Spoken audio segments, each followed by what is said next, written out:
اس کہانی کا عنوان ہے ایک وفادار دوست، جسے آسکر وائلڈ نے تحریر کیا ہے۔ دراصل یہ کہانیاں وہ اپنے بچوں کو سنایا کرتا تھا، جو بعد میں انگریزی ادب کا حصہ بنی۔ یہ ایک خوبصورت، دلچسپ اور سبق آموز کہانی ہے۔ ایک صبح بوڑھا پانی کا چوہا اپنے بل سے باہر نکلا۔ اس کی آنکھیں چمکدار اور مونچھیں گہرے سرمئی رنگ کی تھیں، اور اس کی دم کالے انڈیا ربر کی ایک لمبی پٹ کی طرح تھی۔ چھوٹی بطخیں تالاب میں تیر رہی تھیں، ایک غول کی طرح، اور ان کی ماں جو خالص سفید رنگ کی تھی، اس کی ٹانگیں سرخ رنگ کی تھیں، انہیں پانی میں اپنے سروں کے بل کھڑا ہونا سکھا رہی تھی۔ تم ایک بہترین معاشرے کا فرد نہیں بن سکتے جب تک کہ اپنے سروں کے بل کھڑا ہونا نہ سیکھ جاؤ، وہ ان سے بار بار کہتی تھی، اور کبھی کبھی انہیں کر کے بھی دکھاتی تھی کہ یہ کیسے کرتے ہیں۔ لیکن چھوٹی بطخوں نے اس کی کوئی بات نہیں مانی۔ وہ اتنی چھوٹی تھیں کہ انہیں معلوم ہی نہ تھا کہ بہترین معاشرے کا فرد ہونا کتنا فائدہ مند ہے۔ کتنے نافرمان بچے ہیں، بوڑھے واٹر ریٹ نے چیخ کر کہا، یہ واقعی ڈوبنے کے قابل ہے۔ ایسی کوئی بات نہیں، بطخ نے جواب دیا، ہم سب کو ابتدا کرنی ہوتی ہے، اور والدین کو بہت صبر کرنا چاہیے۔ اف، مجھے والدین کے جذبات کے بارے میں کچھ معلوم نہیں، واٹر ریٹ نے کہا، میں خاندان والا آدمی تو ہوں نہیں۔ در حقیقت میں کبھی شادی شدہ نہیں رہا، اور نہ ہی کبھی اس کا ارادہ ہے۔ محبت اپنی جگہ، لیکن دوستی اس سے بہت بلند ہے۔ در حقیقت مجھے دنیا میں دوستی سے زیادہ عظیم اور قیمتی چیز کوئی اور معلوم نہیں ہوتی۔ اچھا، بتائیے تو ذرا، ایک مخلص دوست کی ذمہ داریوں کا آپ کے نزدیک کیا مطلب ہے؟ قریب کے بیت کے درخت پر بیٹھے ایک سبز پرندے نے پوچھا، جس نے یہ گفتگو سنی تھی۔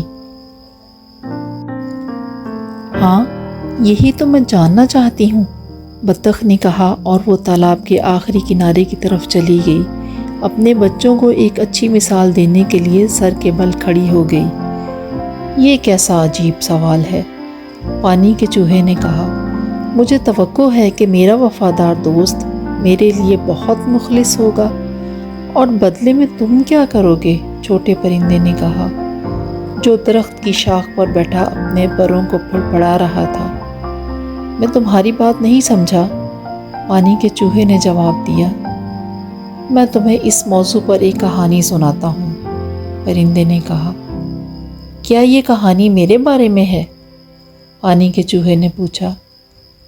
اگر ایسا ہے تو میں اس سے ضرور سنوں گا، کیونکہ مجھے افسانوی کہانیاں بہت پسند ہیں۔ یہ تم پر لاگو ہوتی ہے، پرندے نے جواب دیا، اور وہ نیچے اترا اور کنارے پر بیٹھ کر اس نے وفادار دوست کی کہانی سنائی۔ ایک دفعہ کا ذکر ہے، پرندے نے کہا، ایک ایماندار چھوٹا لڑکا تھا جس کا نام ہینس تھا۔ کیا وہ بہت مشہور تھا؟ پانی کے چوہے نے پوچھا۔ نہیں، پرندے نے جواب دیا، مجھے نہیں لگتا کہ وہ کسی طرح بھی مشہور تھا، سوائے اپنی نیک دلی اور خوش مزاج گول چہرے کے۔ وہ ایک چھوٹے سے کمرے میں اکیلا رہتا تھا، اور ہر روز اپنے باغ میں کام کرتا تھا۔ پوری بستی میں ایسا کوئی باغ نہ تھا جیسا اس کا۔ اس کے باغ میں ہر رنگ اور ہر قسم کے پھول کھلتے تھے، جن میں سفید، گلابی، جامنی، بنفشی، ہر قسم کے پھول مہکتے اور کھلتے تھے، اور وقت گزرنے کے ساتھ ساتھ ایک پھول دوسرے کی جگہ لیتا رہتا، جس سے ہمیشہ دیکھنے کے لیے خوبصورت چیزیں اور سونگھنے کے لیے خوشبو آتی رہتی تھی۔ یوں تو چھوٹے ہینس کے بہت سے دوست تھے، لیکن اس کا سب سے وفادار دوست ہیو دا ملر تھا۔ واقعی وہ امیر ملر چھوٹے ہینس سے اتنا مخلص تھا کہ کبھی بھی اس کے باغ کے پاس سے گزرے بغیر، دیوار کے اوپر سے جھانکے بغیر، یا وہاں سے پھولوں کا ایک بڑا گلدستہ توڑے بغیر، یا اپنی جیبوں میں تازہ جڑی بوٹیاں، یا اگر پھلوں کا موسم ہوتا تو آلوچے اور چیری بھرے بغیر نہ جاتا تھا۔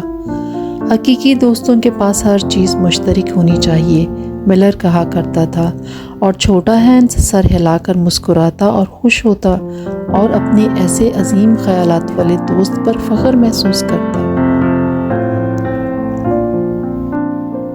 کبھی کبھی تو واقعی پڑوسیوں کو یہ عجیب لگتا کہ امیر ملر نے چھوٹے ہینس کو کبھی کچھ نہیں دیا تھا، اگرچہ اس کے پاس اپنے کارخانے میں آٹے کے 100 تھیلے تھے اور 6 دودھ دینے والی گائیں تھیں اور اون والی بھیڑوں کا ایک بہت بڑا ریوڑ تھا، مگر ہینس کو ان باتوں سے کوئی غرض نہیں تھی اور اسے ان باتوں سے کوئی فرق نہیں پڑتا تھا، بلکہ وہ ملر کی باتیں سن کر وفاداری کی عظمت کے بارے میں گفتگو کرتے تھے۔ چھوٹا ہینس اپنے باغ میں کام کرتا رہتا، موسم بہار اور گرمیوں میں وہ بہت خوش رہتا تھا، لیکن جب سردیاں آتیں اور اس کے پاس بازار میں بیچنے کے لیے پھل یا پھول نہ ہوتے تو وہ بھوک سے کافی پریشان ہوتا۔ اکثر ایسا ہوتا کہ وہ رات کا کھانا کھائے بغیر سو جاتا اور اس کے پاس صرف کچھ خشک ناشپاتیاں یا سخت میوے ہوتے تھے۔ سردیوں میں وہ بہت اکیلا ہوتا اور ملر اس سے کبھی ملنے نہیں آتا تھا۔ یہ ہینس سے ملنے کے لیے اچھا وقت نہیں ہے جب تک کہ برف پگھل نہ جائے، ملر اپنی بیوی سے کہتا تھا، کیونکہ جب لوگ مشکل میں ہوں تو انہیں اکیلا چھوڑ دینا چاہیے اور انہیں ہرگز تنگ نہیں کرنا چاہیے۔ دوستی کے بارے میں میرا یہی نظریہ ہے اور میں بالکل درست ہوں۔ میں موسم بہار آنے کا انتظار کروں گا اور پھر میں اسے ملنے جاؤں گا اور وہ مجھے ایک بڑی ٹوکری بھر کر پرائم روزز دے گا اور اس سے وہ بہت خوش ہوگا۔ آپ واقعی دوسروں کا بہت خیال رکھتے ہیں، ملر کی بیوی نے جواب دیا جب وہ اپنی آرام دہ کرسی پر انگیٹھی کے پاس بیٹھی تھی۔ آپ بہت ہی خیال رکھنے والے ہیں۔ یہ واقعی خوشی کی بات ہے کہ آپ دوستی کے بارے میں ایسی خوبصورت باتیں کرتے ہیں۔ مجھے یقین ہے کہ پادری صاحب بھی ایسی خوشنما باتیں نہیں کر سکتے، حالانکہ ان کے پاس 3 منزلہ مکان اور ان کی چھوٹی انگلی میں سونے کی انگوٹھی ہے۔ لیکن کیا ہم ہینس کو یہاں اوپر اپنے گھر نہیں بلا سکتے؟ ملر کے سب سے چھوٹے بیٹے نے کہا، اگر ہینس مشکل میں ہے تو میں اسے اپنا آدھا دلیا دوں گا اور اپنی سفید خرگوش دکھاؤں گا اس کو تاکہ اس کا دل بہل جائے۔ کتنے بے وقوف ہو تم، ملر نے کہا، پتہ نہیں تمہیں اسکول بھیجنے کا کیا فائدہ ہے، تم نے کچھ نہیں سیکھا۔ اگر ہینس یہاں اوپر ہمارے گھر آیا اور ہماری گرم آگ دیکھی اور ہمارا اچھا کھانا اور ہماری شراب دیکھی تو وہ حسد میں مبتلا ہو جائے گا، اور حسد بہت بری چیز ہے۔ میں بالکل اس بات کی اجازت نہیں دوں گا کہ ہینس کی فطرت کو خراب کیا جائے۔ وہ میرا سب سے اچھا دوست ہے اور میں ہمیشہ اس کا خیال رکھوں گا اور اس بات کا دھیان رکھوں گا کہ وہ کسی غلط راستے پر نہ جائے۔ اس کے علاوہ اگر ہینس یہاں آیا تو وہ شاید مجھ سے آٹے کے لیے قرض مانگے اور میں ایسا ہرگز نہیں کر سکتا۔ آٹا ایک چیز ہے اور دوستی دوسری چیز، انہیں ہرگز نہیں ملانا چاہیے، کیونکہ کہنے میں اور کرنے میں بہت فرق ہے اور یہ بات سب کو سمجھ لینی چاہیے۔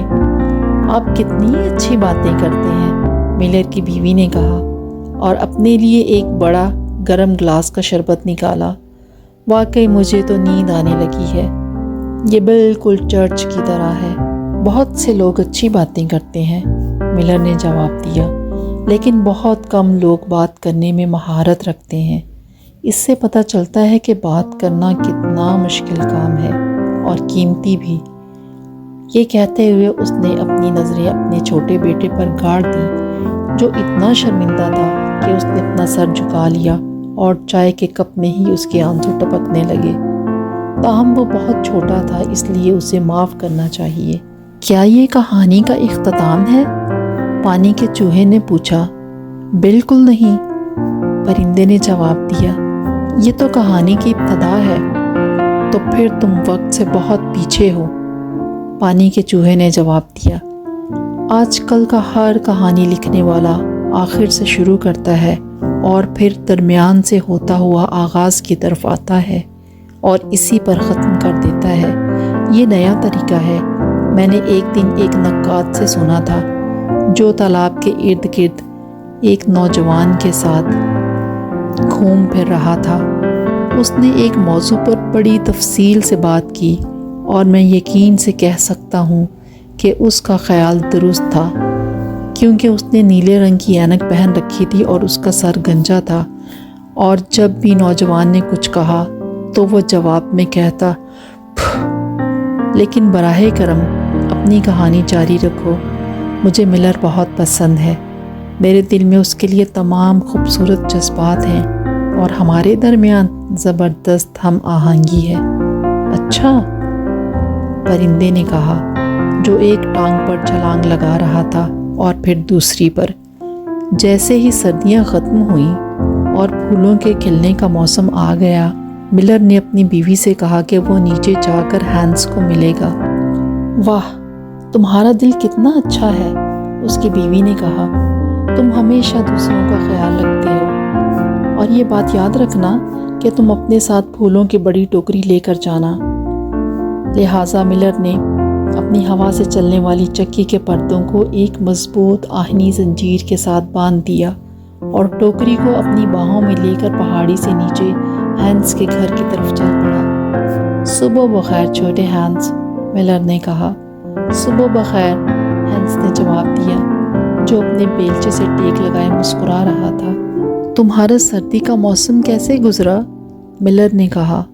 واقعی، ہینس نے کہا، یہ بہت بڑی بات ہے کہ آپ نے مجھے پوچھا۔ سردی کا موسم واقعی میرے لیے بہت مشکل وقت تھا، لیکن اب بہار آ گئی ہے اور میں بہت خوش ہوں کیونکہ میرے پاس بہت سارے پھول ہیں۔ میں نے سردیوں میں تمہیں بہت یاد کیا، ملر نے کہا، اور سوچا کہ تم کیسے گزارا کر رہے ہوگے۔ یہ آپ کی مہربانی تھی، ہینس نے کہا۔ مجھے لگا کہ آپ نے مجھے بھلا دیا۔ ہینس، میں تم پر حیران ہوں، ملر نے کہا۔ دوستی کبھی نہیں بھولتی، اور یہی اس کا حسن ہے، اور مجھے ڈر ہے کہ تم زندگی کے حقائق کے بارے میں کچھ نہیں جانتے۔ تمہارے پھول کتنے خوبصورت نظر آ رہے ہیں، ہینس نے کہا۔ یہ واقعی خوبصورت ہے، اور یہ میری خوش نصیبی ہے کہ میرے پاس بہت سارے ہیں۔ میں انہیں مارکیٹ میں لے جا رہا ہوں اور میر کی بیٹی کو بیچ کر اپنی ویل بیرو واپس خریدوں گا۔ اپنی گاڑی واپس خریدو گے؟ تمہارا مطلب ہے تم نے اسے بیچ دیا؟ یہ بڑی حماقت کی تم نے۔ اصل میں بات یہ ہے، ہینس نے کہا، میں مجبور تھا۔ دیکھیں، سردیاں میرے لیے بہت مشکل وقت تھیں اور میرے پاس روٹی خریدنے کے لیے پیسے نہیں تھے، اس لیے پہلے میں نے اپنے سنڈے کوٹ کے چاندی کے بٹن بیچے، پھر میں نے اپنی چاندی کی زنجیر بیچ دی، پھر پائپ بیچا، اور آخر میں نے اپنا ویل بیرو بھی بیچ ڈالا۔ مگر اب میں یہ سب چیزیں واپس لینے والا ہوں۔ ہینس، ملر نے کہا، میں تمہیں اپنی ویل بیرو دوں گا، اگرچہ یہ بہت اچھی حالت میں نہیں ہے، ایک طرف سے تھوڑی سی خراب ہے اور اس کے پہیوں میں کوئی چیز ٹوٹ گئی ہے، لیکن اس کے باوجود میں تمہیں دوں گا۔ میں جانتا ہوں یہ بہت سخاوت کی بات ہے اور بہت سے لوگ شاید یہ سوچیں کہ میں بہت بیوقوف ہوں، لیکن میں دنیا کے باقی لوگوں کی طرح نہیں ہوں۔ مجھے لگتا ہے کہ سخاوت دوستی کی جان ہے، اور پھر میرے پاس ایک نئی ویل بیرو موجود ہے، وہ میرے لیے کافی ہے، لہٰذا یہ میں تمہیں دے دوں گا۔ واقعی یہ بہت سخاوت کی بات ہے، چھوٹے ہینس نے کہا، اور اس کا گول چہرہ خوشی سے دمک اٹھا۔ میں اسے آسانی سے مرمت کر لوں گا کیونکہ میرے پاس ایک لکڑی کا تختہ موجود ہے۔ لکڑی کا ایک تختہ؟ ملر نے کہا۔ واہ، یہ تو وہی چیز ہے جس کی مجھے اپنے گودام کی چھت کے لیے ضرورت تھی۔ اصل میں اس میں ایک چھوٹا سا سوراخ ہے جس کی وجہ سے میرا غلہ گیلا ہو جاتا ہے، مجھے اس کو بند کرنا ہے۔ اچھا کیا تم نے یاد دلا دیا، یہ کتنی خوش قسمتی کی بات ہے کہ ایک اچھا کام دوسرے اچھے کام کی طرف لے آتا ہے۔ میں تمہیں اپنی ویل بیرو دوں گا اور تم مجھے اپنا تختہ دو گے۔ ویل بیرو تختے سے زیادہ قیمتی نہیں ہے، لیکن سچی دوستی ایسی باتوں کو خاطر میں نہیں لاتی۔ بس دعا کرو اور آج ہی میرے گودام پہ کام شروع کر دو۔ ضرور، چھوٹے ہانس نے کہا اور بھاگ کر جھونپڑی سے تختہ لے آیا۔ یہ زیادہ بڑا تختہ تو نہیں ہے، ملر نے کہا اسے دیکھتے ہی، اور مجھے ڈر ہے کہ جب میں اپنے گودام کی چھت مرمت کر لوں گا تو شاید تمہاری ویل بیرو کو مرمت کرنے کے لیے لکڑی نہیں بچے گی۔ لیکن ظاہر ہے یہ میرا قصور تو نہیں ہے، اور اب کیونکہ میں تمہیں اپنی ویل بیرو دے رہا ہوں تو مجھے یقین ہے تم مجھے کچھ پھول خوشی سے اس کے بدلے میں دو گے۔ لو، یہ رہی ٹوکری، اور دھیان رکھنا اسے بھر دینا۔ پوری بھر دوں؟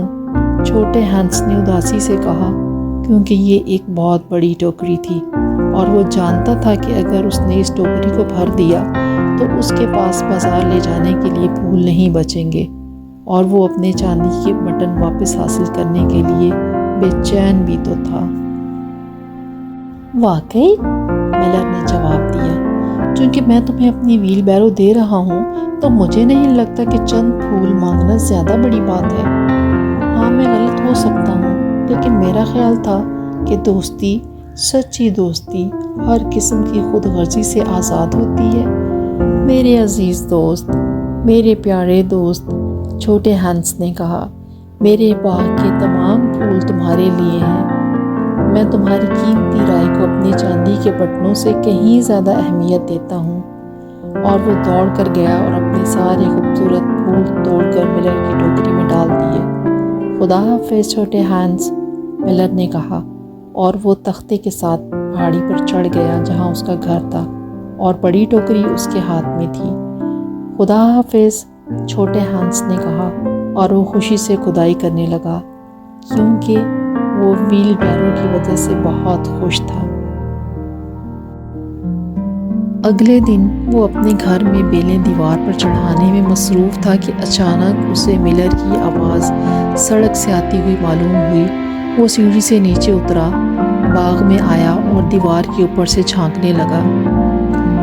ملر وہاں آٹے کا ایک بڑا تھیلا پکڑے کھڑا تھا۔ پیارے چھوٹے ہانس، ملر نے کہا، کیا تم میرا یہ آٹے کا تھیلا بازار تک لے جانے میں میری مدد کر سکتے ہو؟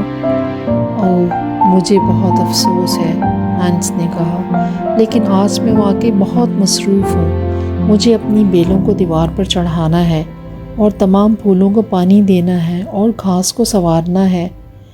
اچھا، واقعی؟ ملر نے کہا، میرا خیال ہے چونکہ میں تمہیں اپنی ویل بیرو دینے والا ہوں تو تمہارا انکار کرنا ہماری دوستی کے لیے اچھی بات نہیں ہے۔ اوہ، ایسا نہ کہو، ہانس نے خوشی سے کہا، میں تو پوری دنیا کے لیے بھی یہ دوستی نہیں کھو سکتا۔ اور وہ اپنی ٹوپی لینے کے لیے بھاگا اور بڑے تھیلے کو اپنے کندھے پر اٹھا لیا۔ یہ ایک بہت گرم دن تھا اور راستہ انتہائی مشکل تھا۔ 6 میل کا سفر طے کرنے سے پہلے ہی ہانس اتنا تھک چکا تھا کہ اسے بیٹھ کر آرام کرنا پڑا، تاہم وہ بہادری سے آگے بڑھتا رہا اور آخرکار بازار پہنچ گیا۔ وہاں کچھ دیر انتظار کے بعد اس نے تھیلا ایک اچھی قیمت میں فروخت کر دیا اور پھر فوراً گھر لوٹ آیا، کیونکہ وہ بہت خوفزدہ تھا کہ اگر اس کو دیر تک راستے میں رکنا پڑا تو شاید کسی ڈاکو سے اس کا سامنا نہ ہو جائے۔ آج واقعی ایک بہت مشکل دن رہا، چھوٹے ہانس نے رات کو اپنے آپ سے کہا، لیکن مجھے خوشی ہے کہ میں نے ملر کو انکار نہیں کیا، کیونکہ وہ میرا بہترین دوست ہے، اور اس کے علاوہ وہ مجھے اپنی ویل بیرو دینے والا ہے۔ اگلی صبح جلد ہی ملر وہاں آیا آٹے کے پیسوں کا معلوم کرنے کے لیے، لیکن چھوٹا ہانس اتنا تھکا ہوا تھا کہ وہ ابھی بستر ہی میں تھا۔ سچ پوچھو، ملر نے کہا، تم بہت سست ہو۔ واقعی، چونکہ میں تمہیں اپنی ویل بیرو دینے والا ہوں تو مجھے لگتا ہے تمہیں زیادہ محنت کرنی چاہیے، اور کاہلی ایک بہت بڑا گناہ ہے، اور مجھے اپنے دوستوں میں سے کسی کی بھی کاہلی پسند نہیں۔ شاید تمہیں میری صاف گوئی اچھی نہ لگے، یقیناً، مگر میں تمہارا دوست ہونے کے ناطے ایسا نہیں کر سکتا۔ دوست وہی سچا ہوتا ہے جو تلخ باتیں بھی کہے اور اپنی دوست کی بھلائی کو ہمیشہ مد نظر رکھیں۔ مجھے بہت افسوس ہے، ہینس نے کہا اپنی آنکھیں ملتے ہوئے اور اپنی ٹوپی اتارتے ہوئے، لیکن میں اتنا تھک چکا تھا کہ میں نے سوچا تھوڑی دیر بستر میں آرام کر لوں اور پرندوں کی آوازیں سنوں۔ تمہیں معلوم ہے، پرندوں کی آوازیں سن کر میں ہمیشہ اچھا محسوس کرتا ہوں۔ مجھے خوشی ہے کہ تم نے ایسا کہا، ملر نے کہا چھوٹے ہینس کو تھپکی دیتے ہوئے، کیونکہ میں چاہتا ہوں کہ جیسے ہی تم تیار ہو میری چھت کی مرمت کرنے کے لیے آ جانا۔ اس نے پھولوں کو 2 دن سے پانی نہیں دیا تھا، مگر وہ ملر کو انکار نہیں کرنا چاہتا تھا کیونکہ وہ اس کا اچھا دوست تھا۔ کیا آپ کو لگتا ہے کہ اگر میں کہوں کہ میں مصروف ہوں تو یہ دوستی کی توہین ہوگی؟ اس نے شرمیلی اور ہچکچاہٹ بھری آواز میں ملر سے پوچھا۔ اصل میں، ملر نے جواب دیا، مجھے نہیں لگتا کہ یہ کہنا مناسب ہوگا کیونکہ میں آپ کو اپنی ویل بیرو دینے والا ہوں، لیکن اگر آپ انکار کریں تو پھر میں خود ہی کر لوں گا۔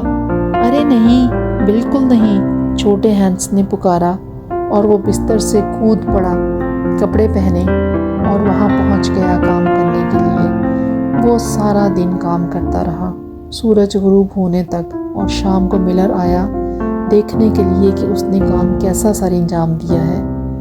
کیا تم نے چھت کا سوراخ بند کر دیا، چھوٹے ہینس؟ ملر نے خوشگوار آواز میں پوچھا۔ جی بالکل ٹھیک کر دیا، چھوٹے ہینس نے جواب دیا سیڑھی سے نیچے اترتے ہوئے۔ ہاں، ملر نے کہا، جتنا مزہ کسی کے لیے کام کرنے میں ہے اتنا مزہ اپنے لیے کام کرنے میں ہرگز نہیں ہے۔ یہ واقعی بڑے اعزاز کی بات ہے، چھوٹے ہینس نے جواب دیا پیشانی سے پسینہ صاف کرتے ہوئے۔ بہت بڑا اعزاز، لیکن مجھے ڈر ہے کہ میں کبھی بھی آپ کی طرح خوبصورت خیالات کا حامل نہیں ہو سکوں گا۔ اوہ، یہ تمہارے پاس بھی آئیں گے، تم بھی میری طرح باتیں کرنے لگو گے ایک دن، ملر نے کہا، لیکن اس کے لیے تمہیں مزید محنت کرنی ہوگی۔ اس وقت تک تمہیں صرف اور صرف دوستی کی آزمائش پر پورا اترنا ہے۔ ایک دن تمہیں اس کا نظریہ بھی مل جائے گا اور تم میری طرح اچھی باتیں کرنے لگو گے۔ کیا واقعی آپ کو لگتا ہے کہ ایسا ہوگا؟ چھوٹے ہینس نے کہا۔ ہاں بالکل، مجھے اس میں کوئی شک نہیں، ملر نے جواب دیا، لیکن اب چونکہ تم نے چھت مرمت کر دی ہے تو تمہیں گھر جا کر آرام کرنا چاہیے، کیونکہ میں چاہتا ہوں کہ کل تم صبح میری بھیڑیں لے کر پہاڑ پر چلے جانا۔ بیچارہ چھوٹا ہینس یہ سن کر کچھ بھی کہنے سے خوفزدہ ہو گیا، اور اگلی صبح ملر اپنی تمام بھیڑیں لے کر اس کے جھونپڑے کے سامنے آ موجود ہوا، اور ہینس انہیں لے کر پہاڑ کی طرف روانہ ہو گیا۔ اسے وہاں پہنچنے اور واپس آنے میں پورا دن گزر گیا، اور جب وہ واپس آیا تو وہ اتنا تھک چکا تھا کہ اپنی آرام دہ کرسی پر بیٹھا ہی سو گیا، اور اس وقت تک نہ جاگا جب تک کہ اگلے دن کی روشنی نہ پھیل گئی۔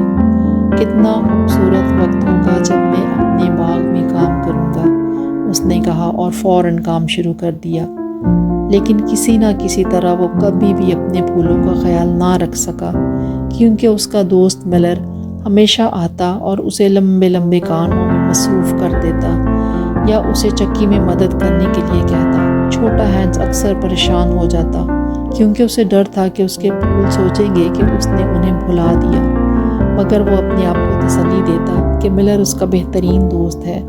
ویسے بھی وہ اسے کہتا تھا کہ وہ اسے اپنی ویل بیرو دینے والا ہے، اور یہ ایک خالص دوستی کی بات تھی۔ تو چھوٹا ہینس ملر کے لیے کام کرتا رہا، اور ملر نے ہر طرح کی خوبصورت باتوں کے جال میں اسے پھنسائے رکھا۔ خوبصورت باتیں دوستی کے بارے میں، جنہیں ہینس نے ایک نوٹ بک میں لکھ لیا تھا، اور رات کو وہ انہیں دہراتا رہتا کیونکہ وہ ایک اچھا طالب علم بننا چاہتا تھا۔ پھر ایک شام یوں ہوا کہ چھوٹا ہینس آگ کے قریب بیٹھا ہوا تھا کہ دروازے پر دستک ہوئی۔ یہ ایک بہت طوفانی رات تھی اور ہوا اتنی تیز چل رہی تھی کہ شروع میں اس نے سوچا یہ طوفان کی آواز ہے، مگر دوسری پھر تیسری دستک پہلے سے بھی زیادہ زور کی تھی۔ یہ کوئی بیچارہ مسافر ہے، چھوٹے ہینس نے اپنے آپ سے کہا اور دروازے کی طرف دوڑا۔ وہاں ملر کھڑا تھا، ایک ہاتھ میں لینٹرن اور دوسرے میں ایک بڑا سا ڈنڈا لیے۔ پیارے چھوٹے ہینس، ملر نے پکارا، میں بڑی مصیبت میں ہوں۔ میرا بیٹا سیڑھی سے گر کر زخمی ہو گیا ہے اور میں ڈاکٹر کے پاس جا رہا ہوں، لیکن یہ بہت دور ہے اور رات اتنی خراب ہے کہ میں سوچ رہا ہوں کہ بہتر ہوگا تم میری جگہ چلے جاؤ۔ تمہیں معلوم ہے نا میں تمہیں اپنی ویل بیرو دینے والا ہوں، تو اس لیے یہ انصاف کا تقاضا ہے کہ تم میرے لیے کچھ کرو۔ یقیناً، چھوٹے ہینس نے کہا، میں اسے اپنے لیے ایک اعزاز سمجھتا ہوں کہ میں آپ کے کام آؤں۔ میں فوراً روانہ ہو جاتا ہوں، لیکن آپ مجھے اپنی لینٹرن دیجیے کیونکہ رات بہت اندھیری ہے اور مجھے ڈر ہے کہ میں کھائی میں نہ گر جاؤں۔ مجھے بہت افسوس ہے، ملر نے کہا، یہ میری نئی لینٹرن ہے، اگر اسے کچھ ہو گیا تو میرا بہت نقصان ہو جائے گا۔ اچھا، کوئی بات نہیں، میں اس کے بغیر ہی چلا جاؤں گا، چھوٹے ہینس نے جواب دیا اور اپنا بڑا کوٹ پہن لیا اور گرم سرخ ٹوپی پہن لی اور اپنی گردن کے گرد مفرل لپیٹا اور روانہ ہو گیا۔ کتنی خوفناک طوفانی رات تھی، اتنی سیاہ رات تھی کہ چھوٹا ہینس مشکل ہی راستہ دیکھ سکتا تھا اور ہوا اتنی تیز تھی کہ وہ مشکل سے کھڑا ہو سکتا تھا، لیکن وہ بہت بہادر تھا۔ وہ 3 گھنٹے کے بعد ڈاکٹر کے گھر پہنچا اور دروازہ کھٹکھٹایا۔ کون ہے؟ ڈاکٹر نے پکارا، اپنا سر بیڈ روم کی کھڑکی سے باہر نکالتے ہوئے۔ ڈاکٹر صاحب، یہ میں ہوں، چھوٹا ہینس۔ چھوٹے ہینس، اس وقت تم کیا چاہتے ہو؟ ملر کا بیٹا سیڑھی سے گر گیا ہے اور زخمی ہو گیا ہے اور ملر چاہتا ہے کہ آپ فوراً آئیں۔ ٹھیک ہے، ڈاکٹر نے کہا اور اس نے اپنے ملازم کو گھوڑا تیار کرنے کا حکم دیا۔ اپنے بڑے بوٹ پہنے، اپنی لینٹرن لی اور اپنے گھر سے باہر نکل آیا اور ملر کے گھر کی طرف روانہ ہو گیا۔ چھوٹا ہینس بھی اس کے پیچھے پیچھے چل دیا، لیکن طوفان بہت بگڑتا گیا اور بارش بہت تیز ہونے لگی۔ چھوٹا ہینس دیکھ نہیں پا رہا تھا کہ وہ کہاں جا رہا ہے، وہ گھوڑے کے ساتھ ساتھ چل رہا ہے یا نہیں۔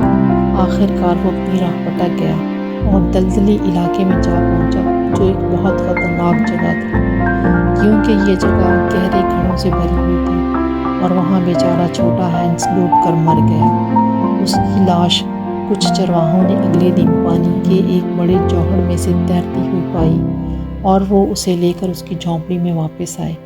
سب چھوٹے ہینس کی آخری رسومات میں شرکت کے لیے گئے کیونکہ وہ بہت مشہور تھا اور ملر سب سے بڑا سوگوار لگ رہا تھا۔ چونکہ ہینس میرا سب سے اچھا دوست تھا، ملر نے کہا، تو یہ میرا حق ہے کہ میں سب سے آگے چلوں۔ لہٰذا وہ ایک لمبی سیاہ چادر اوڑھے جلوس کے سامنے چلا اور تھوڑی دیر بعد اپنی آنکھوں کو رومال سے پوچھتا رہا۔ چھوٹے ہینس کی موت ہم سب کے لیے بڑا نقصان ہے، لوہار نے کہا جب جنازہ ختم ہو گیا اور وہ سب ایک ہوٹل میں بیٹھے شراب پی رہے تھے اور میٹھے کیک کھا رہے تھے۔ میرے لیے تو یہ اور بھی بڑا نقصان ہے، ملر نے جواب دیا، کیونکہ میں اسے اپنی ویل بیرو دینے والا تھا اور مجھے نہیں پتا کہ اب میری ویل بیرو کا کیا بنے گا۔ اس کا خراب حالت میں ہونا میرے گھر کے کام کاج میں ایک بہت بڑی رکاوٹ ہے۔ اب میں کبھی بھی کسی کو کوئی چیز دینے سے پہلے بہت بار سوچوں گا۔ حقیقت میں ایک انسان کو سخاوت کی قیمت ادا کرنی پڑتی ہے۔ اچھا، چوہے نے کہا ایک لمبی خاموشی کے بعد۔ بس کہانی ختم؟ پرندے نے کہا۔ لیکن ملر کا کیا ہوا؟ چوہے نے کہا۔ اوہ، مجھے معلوم نہیں، پرندے نے جواب دیا، اور مجھے یقین ہے مجھے اس کی کوئی پرواہ نہیں۔ یہ تو بالکل ظاہر ہے کہ تمہاری فطرت میں ہمدردی نہیں ہے، پرندے نے کہا۔ مجھے اندیشہ ہے کہ تم کہانی کا سبق نہیں سمجھے، پرندے نے کہا۔ کیا؟ چوہے نے چیختے ہوئے کہا۔ سبق؟ تمہارا مطلب ہے اس کہانی میں کوئی سبق بھی ہے؟ بالکل، پرندے نے کہا۔ خیر، واقعی، چوہے نے بہت غصے سے کہا، مجھے لگتا ہے تمہیں یہ بات مجھے پہلے بتانی چاہیے تھی کہ اس کہانی میں کوئی سبق ہے۔ اگر تم ایسا کرتے تو یقینی طور پر میں تمہاری بات نہ سنتا، بلکہ مجھے کہنا چاہیے تھا اس نقاد کی طرح، لیکن میں اب بھی یہ کہہ سکتا ہوں۔ تو اس نے اپنی آواز بلند کر کے چیخ کر اکتاہٹ سے کہا اور اپنی دم کو جھٹک دیا اور اپنے سوراخ میں واپس چلا گیا۔ تمہیں چوہا کیسا لگا؟ بطخ نے پوچھا، جو کچھ منٹ بعد تیرتی ہوئی وہاں آئی۔ اس میں کئی اچھی باتیں ہیں، لیکن میں تو ایک ماں کا دل رکھتی ہوں اور میں کبھی بھی کسی کنوارے شخص کو بغیر آنسو بہائے نہیں دیکھ سکتی۔ مجھے لگتا ہے میں نے اسے ناراض کر دیا، پرندے نے کہا، مگر حقیقت یہ ہے کہ میں نے اسے ایک سبق آموز کہانی سنائی۔